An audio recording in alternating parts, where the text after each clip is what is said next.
fait longtemps que je n'ai pas fait une vidéo lecture, puisque j'avais fait une pause un petit peu dans mes lectures, mais là, j'ai 5 livres. Enfin, deux sagas, une et deux. Mais vous allez voir. De toute façon, c'est écrit dans le titre, donc vous savez déjà un peu. Donc ce soir, je vais te parler de deux sagas. La première, c'est la saga Grisha, et la seconde, c'est la saga Six of Crows. Elles ont été écrites par la même auteure, puisque ces deux sagas s'inscrivent dans le même univers. Il y a une série sur Netflix qui a été faite, qui réunit en fait ces deux sagas. Et la série s'appelle Shadow and Bone. Du coup, je vais aussi un petit peu en parler, même si je ne l'ai pas fini. Donc voilà, c'est parti. Alors, l'auteur, c'est Leigh Bardugo. C'est une autrice qui a en fait écrit 7 livres qui s'inscrivent dans le même univers, donc un monde imaginaire. Et dans ces 7 tomes, il y a 3 différentes histoires qui se passent pas au même moment dans le temps, mais quand même c'est pas non plus des grandes périodes de temps, c'est un peu quand même dans la même époque, et de différents personnages. Donc dans ce même univers là, l'autrice a écrit 3 histoires, et donc moi je vais vous en présenter 2, puisque la troisième, je l'ai pas encore commencé. J'ai eu le tome 1 à mon anniversaire, et il faudra que je prenne le tome 2 tout simplement pour finir la troisième histoire. Pour l'instant, j'en ai lu que 2, donc l'histoire Grisha et l'histoire Six of Crows. Et la troisième histoire, elle s'appelle King of Skulls. Voilà. Donc moi, quand j'ai acheté le premier tome, je n'ai pas vraiment respecté l'ordre. Alors les 3 histoires, elles ont été écrites chronologiquement. Ça commence par Grisha, donc la trilogie où il y a 3 tomes, que je vais vous montrer juste après. Et ensuite, l'auteur a écrit Six of Crows, où il y a apparemment, je m'en souviens plus, quelques références à Grisha. Mais en fait, ce sont des histoires indépendantes, on peut les lire, on peut lire Six of Crows sans avoir le Grisha. Donc moi, c'est un peu ce que j'ai fait. J'ai commencé par Six of Crows, et comme j'ai bien aimé cette duologie, j'ai voulu lire les autres livres qu'elle avait écrits. Et du coup, j'ai lu la trilogie Grisha. Mais si jamais vous pouvez commencer par, si ça vous intéresse, tout, vous pouvez commencer par les 3 tomes de Grisha, puis les 2 tomes de Six of Crows. Mais je peux comprendre, parce que c'est dans la même carte, le même univers, mais c'est pas dans le même pays, c'est pas du tout les mêmes personnages, c'est pas du tout la même histoire. Donc l'histoire de Six of Crows peut être attrayante pour certains lecteurs et Grisha pour d'autres. Voilà, c'est pas vraiment la même ambiance, les mêmes personnages, voilà. Donc moi j'ai beaucoup aimé ces 2 sagas là, mais je vais vous dire tout ça juste après. Et donc ensuite, après, je conseille aussi dans un 3e temps peut-être de lire la duologie de King of Scars, que je n'ai pas encore lu, mais je pense que c'est plus cohérent de la lire en dernière, vu que je sais à peu près de quoi ça va parler. Voilà. Après, je crois qu'elle a écrit 2 ou 3 livres annexes, genre des contes, etc. Mais là, c'est vraiment les les 7 tomes qui régissent un peu l'univers, et ils appellent ça le Grishaverse. C'est écrit derrière tous les livres, s'inscrit dans le Grishaverse. Donc je vais vous montrer directement la première, la trilogie Grisha. Donc là on a le tome 1, moi je les ai en poche, hein. Voilà, je les ai tous en poche, ils sont pas hyper beaux les livres, enfin voilà.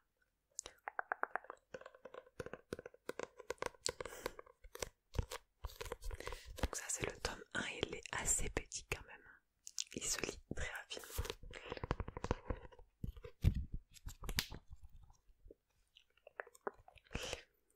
Donc ensuite il y a le tome 2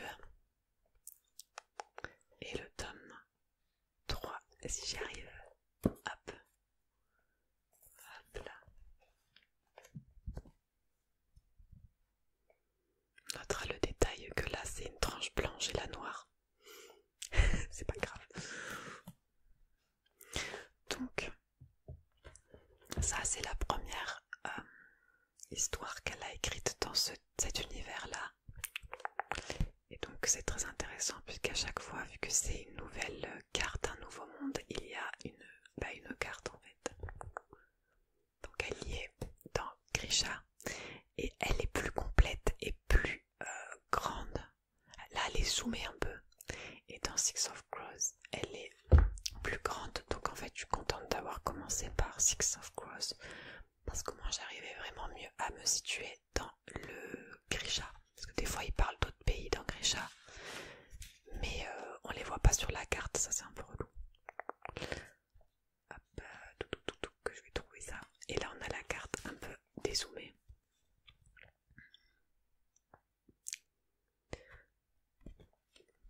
Donc voilà, donc ça c'est les 2 tomes de la duologie Six of Crows.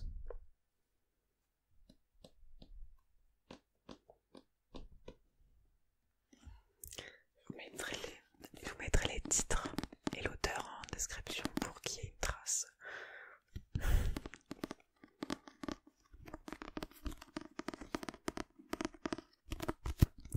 Donc je vais vous commencer. Ouais, alors sur tous les livres, à part le tome 1 de lui là, sur tous les livres et toutes les couvertures, il y a ça là.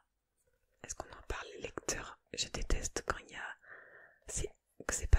quand c'est pas un autocollant, pardon, et que c'est incrusté dans la couverture. Je trouve ça trop dommage. Et ça aussi là. Mais bon.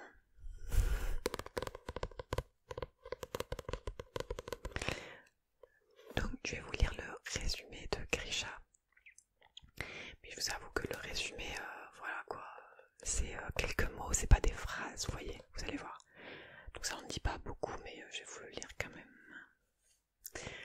Alors pour la trilogie Grisha, tome 1, ombre, guerre, chaos, un royaume envahi par les ténèbres, une élite magique qui se bat sans relâche contre ce mal, des citoyens envoyés en pâture aux créatures qui peuplent le Shadowfold. Parmi eux, Alina Starkov, espoir, destinée, renouveau. L'avenir de tous repose sur les épaules d'une orpheline qui ignore tout de son pouvoir, l'invocatrice de lumière.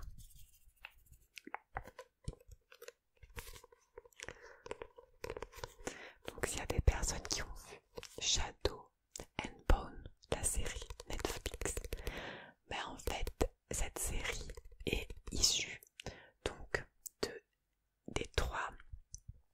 de tout l'univers un peu du Grishaverse que l'auteur a créé, donc sur ces 3 livres là, et également sur la duologie Six of Crows, et un petit peu je pense de King of Scars, mais ça j'en suis pas encore sûre vu que j'ai pas fini la série et que j'ai pas encore lu les livres, enfin les 2 tomes de King of Scars, je ne les ai pas lus. Alors, de quoi ça parle Grisha? En gros c'est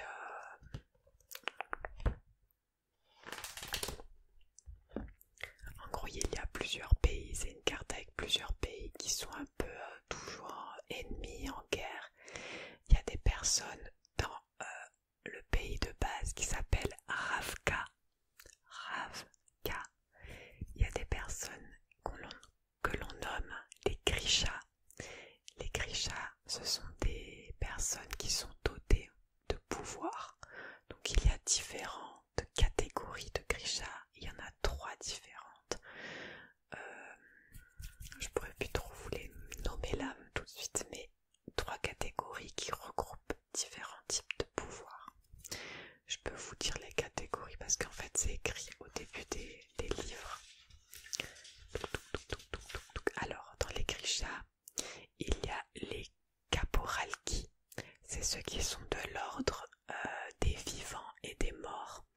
Donc c'est un peu les personnes qui soignent, qui remodèlent ton visage, qui peuvent tuer quelqu'un juste en arrêtant son cœur. Ouais, c'est vraiment les gens qui maîtrisent un peu tout ça. Ensuite il y a les Eterealki. Eterealki, c'est l'ordre des invocateurs. Donc c'est tous ceux qui évoquent le feu, les éléments. Et ensuite la 3e catégorie, c'est les Materialki, l'ordre des fabricators. Donc c'est tous ceux qui fabriquent, qui manipulent le métal, qui fabriquent des choses. Et donc les Grishas vivent en communauté avec les gens les humains quoi.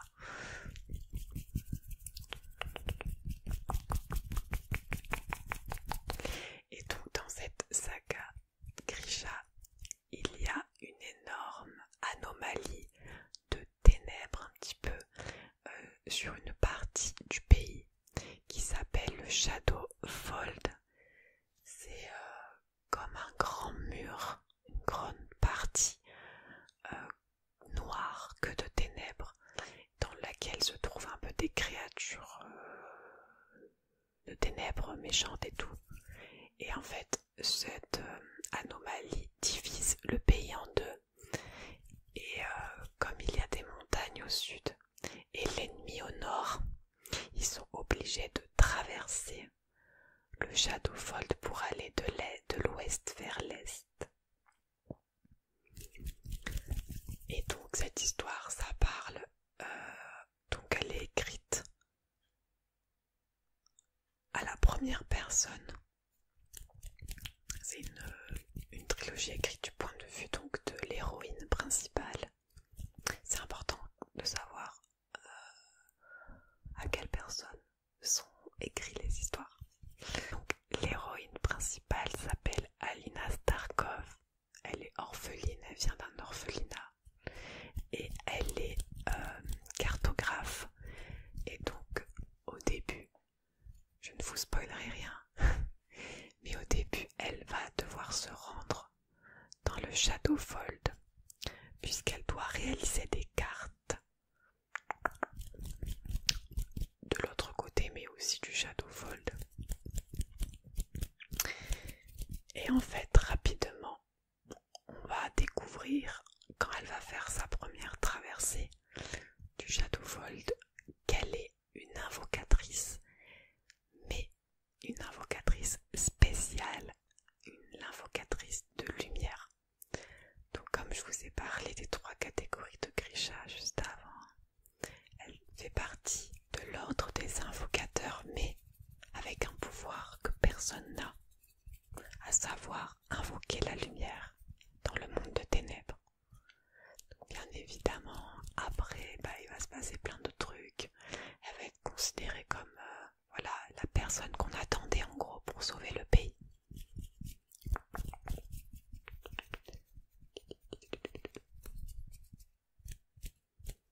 Voilà de quoi ça parle. Et donc son objectif, ça va être un peu de détruire le Shadowfold avec son pouvoir, détruire les ténèbres par la lumière. Donc ça c'était, donc il y a 3 tomes. Je vais pas trop raconter ce qui se passe parce qu'il y a également la série, mais c'est très intéressant. j'ai beaucoup aimé. Enfin, j'ai beaucoup aimé cette trilogie. Il y a des moments un peu lents dans le tome 2 et tome 3. Des moments, voilà, on est dans le point de vue du personnage. Je trouve ça très intéressant à chaque fois quand on est à la première personne. Donc vis-à-vis de la série, j'ai regardé la saison 1 qui traite du tome 1, donc très bien, sur cette histoire-là, d'accord. Et j'ai regardé jusqu'à l'épisode 4 de la saison 2 qui traite du tome 2 normalement. Mais là, il y a plein de trucs qui suivent pas tellement l'histoire. Je vais vous parler maintenant de la duologie Six of Crows et je vous parlerai un peu plus de la série juste après parce qu'il y a plein de choses à dire sur la série par rapport au livre. Mais j'ai bien aimé la série, mais vous allez voir. Alors, la duologie Six of Crows, je vous la remonte parce que je trouve que j'aime bien les couvertures.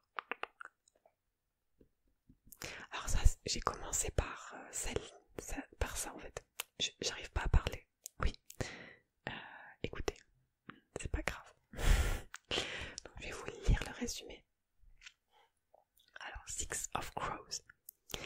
Les bas-fonds de Ketterdam s'organisent en gangs rivaux. L'homme le plus ambitieux et le plus jeune de la pègre est Kaz Breaker, aussi brillant que mystérieux, aussi charismatique que dangereux, et surtout connu pour être un voleur hors pair. Prêt à tout pour de l'argent, il accepte la mission du riche marchand Van Eyck, délivrer un savant du palais de glace réputé imprenable. Ce prisonnier est l'inventeur du Jurda Parem, une drogue multipliant sans limite les pouvoirs surnaturels de la caste des magiciens, les Grisha. Une drogue qui, tombée dans les mauvaises mains, risque d'engendrer un chaos irréversible.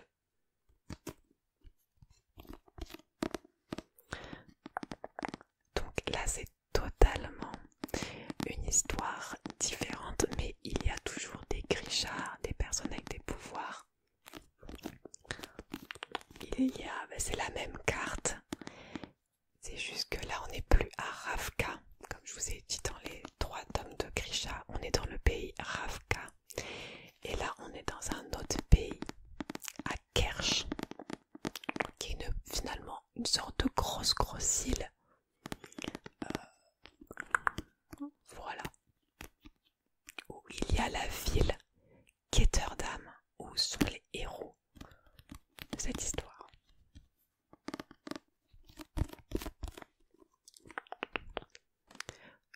Donc pour vous en dire un peu plus sur cette histoire, dans ces livres-là, on n'est pas à la première personne.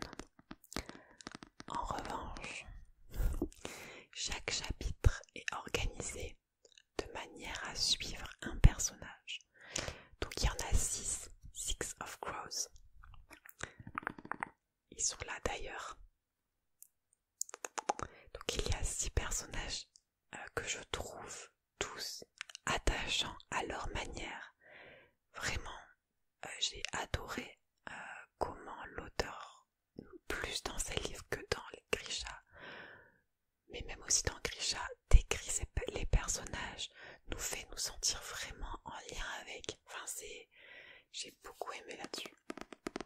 J'avais vraiment l'impression de connaître ces personnes et qu'elles existent vraiment. Enfin, les personnages sont très creusés avec chacun leur histoire. Donc c'est très bien fait. Donc chaque chapitre, par exemple, j'en prends un au hasard. Ici, il y a un numéro de chapitre et il y a écrit Kaz.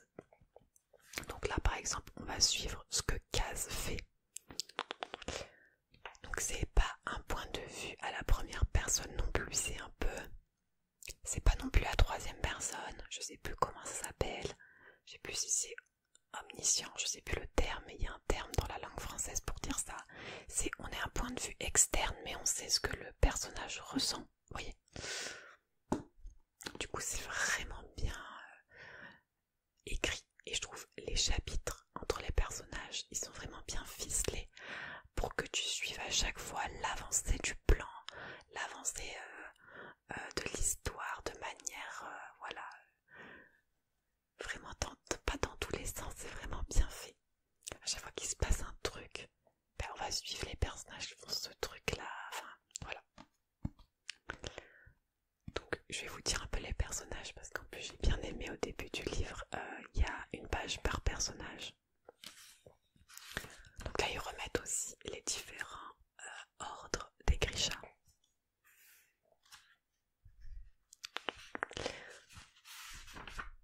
Je vais vous montrer ça.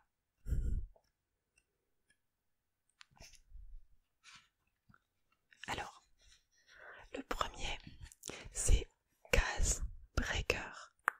Donc c'est un peu le mec, comme on a vu dans le résumé, c'est un mec omnubilé, un peu par l'argent, par le besoin d'avoir une mauvaise réputation. Dans le Barrel, c'est comme ça qu'on appelle un peu l'endroit où ils vivent. Donc la ville s'appelle Ketterdam, mais le quartier c'est un peu le Barrel, c'est un peu Kerch, c'est le pays dans le monde du Grishaverse. C'est le pays et la ville Ketterdam où les gens viennent pour se distraire, donc pour jouer, voilà, faire des activités un peu frivoles. Voilà, c'est vraiment une ville qui s'organise en gangs. Il y a des gangs différents. Il y a le conseil des marchands qui régissent un peu l'ensemble du commerce.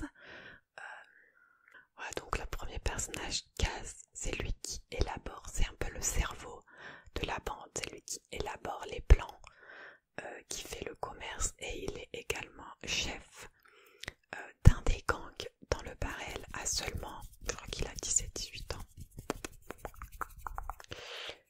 Et il a une canne spécificité parce qu'il a un petit handicap à la jambe, je sais plus laquelle. Ensuite, deuxième personnage, on a Inej. Donc Inej, elle fait partie du gang de Kaz et elle est son fantôme. Donc son spectre, même il l'appelle, c'est la vie qui grimpe partout, qui se faufile partout, qui disparaît comme ça, comme par magie, et qui espionne tout ce qui se passe dans la ville et qui rapporte les infos à Kaz. Elle est aussi très habile avec les couteaux.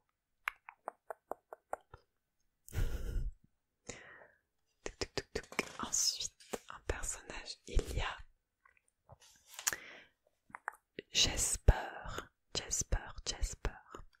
Donc Jasper, lui, c'est aussi, il appartient également à la bande de Kaz. Donc ils sont 3 au début. Lui, il manie très bien les 2 pistolets. Il a 2 pistolets et lui, c'est un peu le gigolo quoi. Il est un peu drôle, il est très attachant.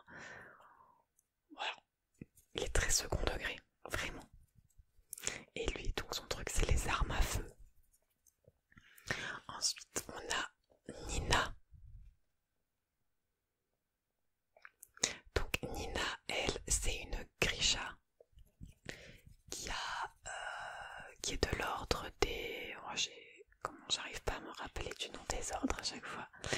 Qui est de l'ordre des Caporalki, donc l'ordre des vivants et des morts. Et elle, du coup, elle peut ralentir ta respiration, elle peut te plonger dans le coma. Voilà, elle est un peu de cet ordre-là des fondeurs. Ensuite, on a Mathias.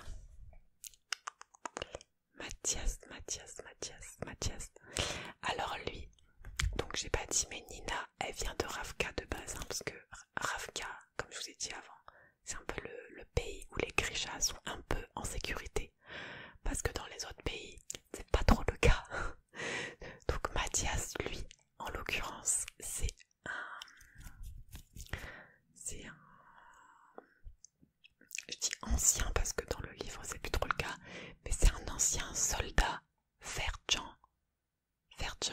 Grishax, ça se prononce comme ça. Donc en fait c'est un soldat d'un pays qui ont pour but d'éliminer les Grishas, de les chasser. Ils croient tellement en leur dieu et ils pensent que leur pays, que les Grishas sont une abomination, c'est pas naturel, et du coup voilà, il les traite de sorcières, et donc lui il faisait partie de cette armée là. Et enfin le dernier personnage, on a Willan. Donc lui, c'est un jeune homme un peu mystérieux qui apparaît dans l'histoire et qui va faire partie du plan de Kaz. C'est un peu une pièce maîtresse, c'est un enfant bourgeois de la haute société, on va dire, d'Ankersch, dans Ketterdam. Il est issu d'une famille riche de marchands, mais j'en dis pas plus.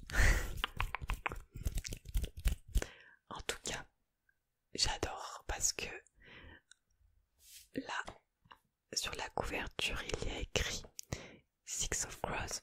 Donc, si sort la loi, une quête impossible. Donc, pour résumer et vous parler un peu plus de l'histoire, en fait, au début,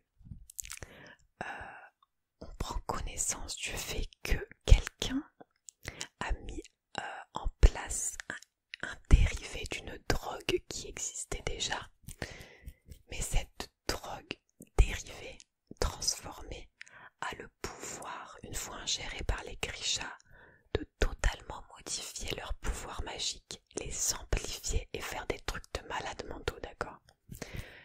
Sauf que cette drogue, elle est très néfaste pour les Grishas qui l'absorbent, puisqu'une fois qu'ils la prennent, ils sont très malades et très dépendants, et ils sont obligés d'en prendre, et souvent ils meurent en fait.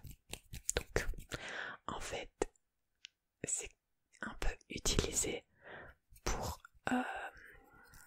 le pouvoir, tout simplement, pour des personnes donnent de la drogue à des Grishas pour qu'ils fassent des choses, mais ils sont sacrifiés pour les rois, pour les marchands, pour les riches en fait, pour les riches. Parce que les Grishas, à part à Ravka, où ils sont bien traités, dans les autres pays, c'est soit ils les mutilent, soit ils font des expériences sur eux. Ou à Kersh, par exemple, là on est à Kersh. À Kersh, les Grishas, ils sont esclaves. Ils ont des contrats sur eux, ils sont esclaves. Par exemple, un faiseur de marée qui manipule les courants d'eau, il travaille au port pour les marchands sur voie maritime. Donc les Grishas sont utilisés. Donc il y en a, ils se permettent aussi de les droguer pour améliorer leur pouvoir et se faire de l'argent, en gros. Et donc dans cette histoire, ça commence avec ça. Donc Kazbreaker, qui est quand même la tête pensante de l'histoire, mais tous les personnages sont à égalité pour moi, vraiment, en termes de développement, etc. Et d'importance également dans l'histoire. Donc Kazbreaker, au début de l'histoire, il reçoit l'opportunité de faire une mission impossible, c'est-à-dire d'aller délivrer le mec qui a créé ce dérivé de drogue.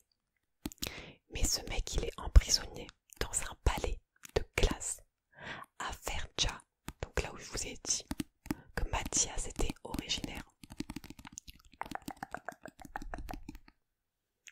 Donc un pays où les Grishas, c'est des abominations.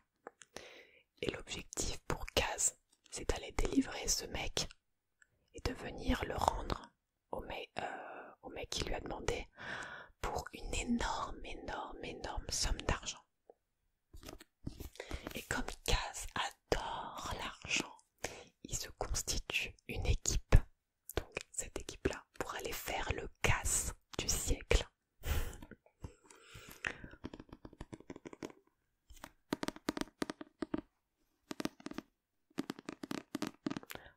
Ça c'est vraiment un peu le synopsis du livre.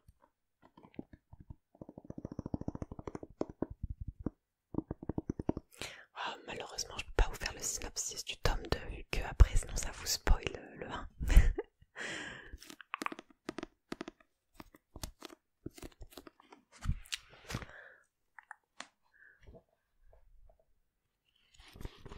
Donc c'est vraiment une duologie d'aventures, de cases, de plans, de complots, d'histoires de gangs, de vengeance.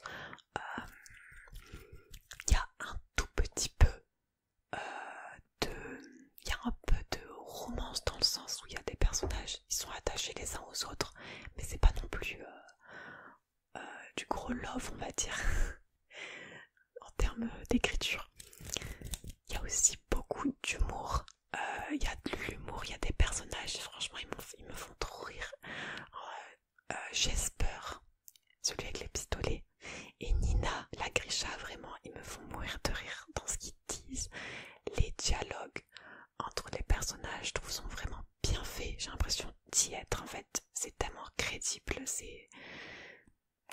me paraît tellement probable et réel. Donc vraiment, j'ai adoré cette saga-là. Donc je les ai lus en premier. Et après, comme je vous ai dit, j'ai lu la trilogie Grisha. Où là, on suit, je vous ai déjà dit un peu, mais on suit Alina à la première personne du singulier. Et là, pareil, il y a de l'aventure, il y a plus de pouvoir du coup. Il y a du love aussi là-dedans, il y a un peu plus de romance dans Grisha parce qu'on suit, c'est pas sexiste ce que je dis, mais on suit une fille, puis elle est un peu indécise, puisqu'elle aime en fait son ami d'enfance depuis toujours, mais il y a d'autres personnages qui viennent et elle a pas vraiment le temps de se consacrer à sa vie amoureuse vu qu'elle a un peu le poids de sauver le pays sur son dos. Voilà. Donc maintenant, pour vous parler de la série, j'en ai déjà un peu évoqué sur Grisha. Donc moi quand j'ai lancé la série la première fois, j'avais regardé l'épisode 1, mais j'avais encore pas du tout lu les livres. Du coup, j'ai l'impression que j'avais rien compris. Je sais pas si vous avez vu la série, si vous avez bien compris les choses, mais c'est assez complexe parce qu'il y a plein de trucs qui se mélangent. Je trouve que dans la série, ils mettent super rapidement la carte au début de l'épisode 1. Et après c'est tout. Enfin, j'ai hyper du mal à me repérer. Alors que là, avec les livres, j'ai la map en tête. Je sais que il y a Ravka, Ferja, Kersh. Enfin, je sais très bien où sont les choses. Donc c'est déjà plus simple. Bref, du coup, une fois que j'avais fini Six of Crows et que j'avais fini le tome 1 de Grisha, j'ai regardé la saison 1. Donc la saison 1, là, j'ai compris parce que quand j'avais regardé, j'avais lu aucun des livres. Donc j'ai compris qu'on suivait l'histoire d'Alina avec le fold, le shadow fold, etc. Donc je me suis dit, ok, on est dans Grisha. Et ensuite, il y a également des parties dans la série où il y a tous les personnages de Six of Crows. Et j'ai pas compris, je me suis dit, attends, ils mélangent les deux sagas en fait. Je me suis dit, pourquoi pas, ça peut se passer en même temps, why not? Parce qu'en vrai c'est indépendant et tout. Sauf que pas du tout, que nenni. Ils ont mis dans la série, ils ont totalement inventé l'histoire des personnages là. Donc en fait, dans la série, ce qui traite des personnages de Kaz, Jesper, Nina, Inej, Mathias, etc., c'est une histoire qui sont inventées pour qu'elles s'impliquent dans l'histoire avec Alina. Donc j'étais un peu déçue parce que moi vraiment ce que j'ai kiffé dans le tome 1 c'est le plan, c'est l'histoire de pénétrer dans le château, dans la forteresse imprenable pour délivrer le mec en fait. Sauf que là, non, ils ont décidé de prendre les personnages et de leur créer une nouvelle quête qui est de traverser le château Fold. Alors qu'en vrai, il n'y a jamais mention du château Fold dans Six of Crows. Mais bon, why not? Du coup, ils sont de Kersh et ils vont à Ravka en traversant le château Fold. Et leur but, c'est d'aller capturer Alina. Ok, why not? Sachant que dans aucune des deux sagas, il y a mention des autres personnages, à part une seule exception. Mais je vous dirai pas. La meuf fait du suspense alors que genre personne m'a fait lire ou quoi là. Bref. Du coup j'étais hyper contente pour la partie Alina dans la saison 1 parce que ça suit vraiment le tome 1 plutôt bien, ça va. À quelques détails près, mais voilà, parce qu'en même temps, c'est une série donc c'est pas au point au point la première personne, vous voyez, donc c'est forcément adapté. Mais du côté de Kaz, Nina et tout, au début j'étais dégoûtée de ouf parce que ça suivait pas du tout l'histoire du livre en fait. Donc dans les 2-3 premiers épisodes j'étais un peu dubitatif et j'étais dégoûtée pour cette partie là parce que voilà. Mais j'ai quand même fortement apprécié justement de redécouvrir les personnages que je connais très bien parce que je les ai suivis dans les livres et tout et que je les voyais, c'est comme si je connaissais quelqu'un, vous voyez. Alors que quand tu regardes une série la première fois que t'as rien lu, etc., tu sais pas, tu connais pas les personnages. Alors que là, je sais leur histoire, je sais leur mentalité, blablabla. Et du coup, c'était un peu comme les redécouvrir dans une autre histoire, dans d'autres trucs.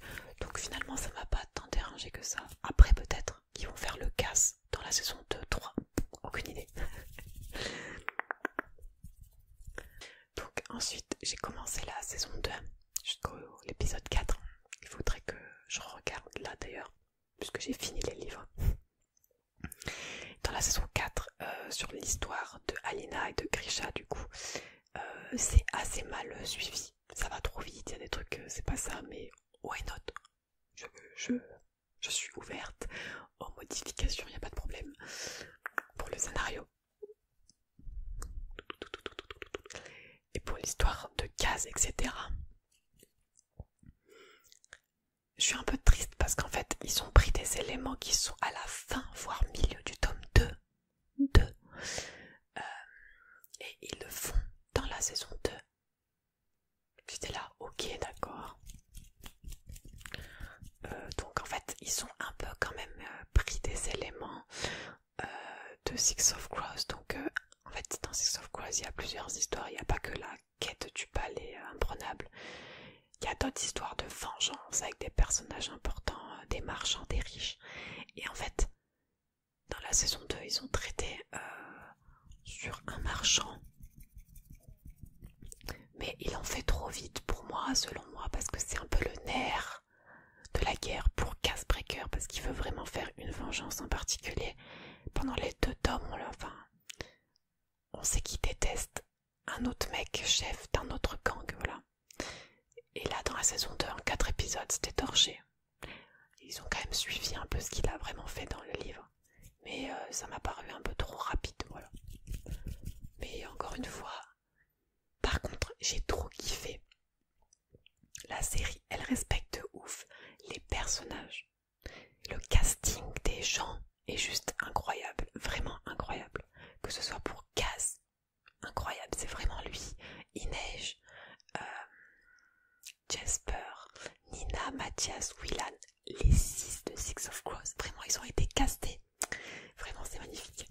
Genre parce que Jasper il est bien noir de peau, Inej elle est bien Sully, donc elle a des origines de je sais pas trop où dans la map en vrai, mais du coup elle est métissée, enfin je sais même pas du tout c'est quoi son origine. Il y a juste un léger détail, Willan il est censé être roux et là il est brun, mais bon c'est pas grave. Mais sinon le casting est vraiment incroyable, même pour Alina. Bon après Alina normalement c'était quelqu'un de blanc, je sais pas trop de quelle origine, mais là dans la série ils ont mis un peu quelqu'un avec des origines, mais en vrai ça lui va très très bien. Comme Mal, donc Mal c'est le pote d'enfance d'Alina qui la suit, elle est amoureuse de lui, et bref il se passe plein de choses. Et même le chef des Grisha, le Darkling, il s'appelle le Darkling, c'est un peu le commandant de l'armée des Grisha. Ben, lui aussi il a été casté magnifique, voilà. Franchement j'apprécie ça, et j'apprécie aussi les décors dans la série. On voit très bien que Ketterdam de Crows, la ville, c'est vraiment la ville des plaisirs, la ville du bordel, la ville des gangs et tout, c'est vraiment bien fait. Et, et les décors de Grisha aussi dans Ravka avec les palais, c'est vraiment bien fait aussi.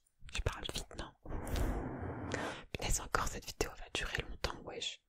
Non mais au moins ça montre que j'ai bien aimé quoi. Donc là, en pilant, les deux histoires sont vraiment bien. C'est pas vraiment la même ambiance comme je disais, c'est deux histoires bien différentes. Hein. Je sais pas laquelle je préfère, je pense que je préfère Six of Crows parce que j'aime bien les histoires de mettre en place des plans et puis tu sais pas tout à l'avance, du coup tu découvres au fil et à mesure du livre le plan en fait pendant que ça se déroule l'action.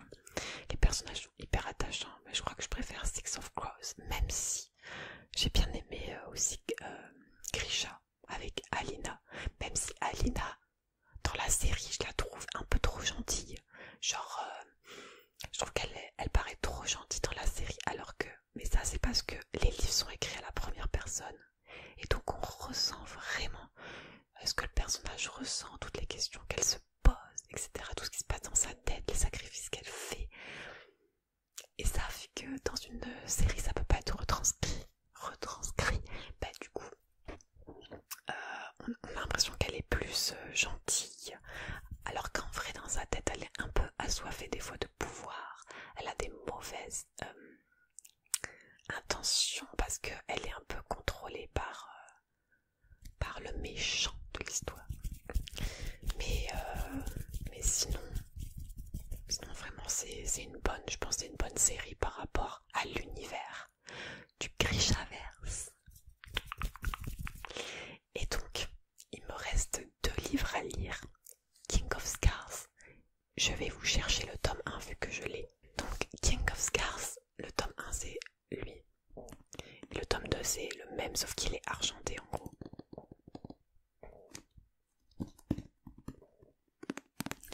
Donc ça j'ai pas encore lu, mais je vais bientôt le lire. Et là on suit le roi, compliqué de comprendre, le roi de Ravka qui a un peu une malédiction. Et donc le personnage principal de cette histoire, le roi, il est présent dans la trilogie Grisha et il apparaît dans Six of Crows.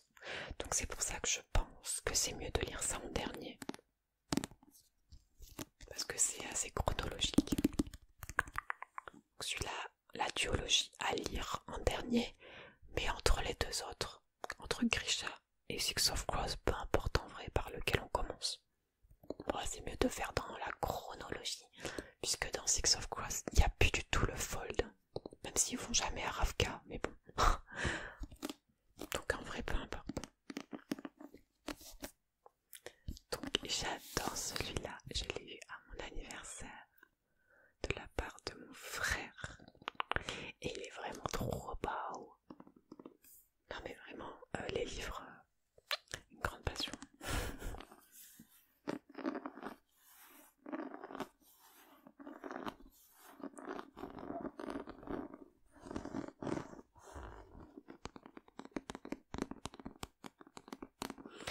Un jour je vais me taire, je vais juste faire une vidéo entière juste avec des livres, genre des triggers des livres parce qu'en vrai c'est incroyable.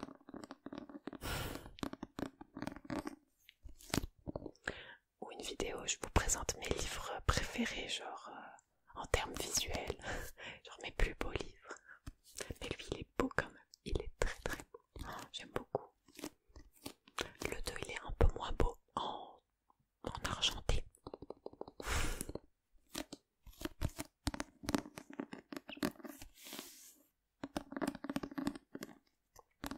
Avoir des livres comme ça en grand format, j'aime trop.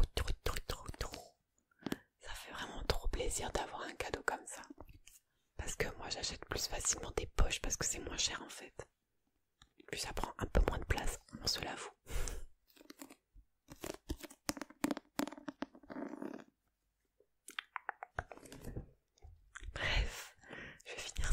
vidéo, j'espère qu'elle vous aura plu, cette petite revue de mes 5 dernières lectures du coup.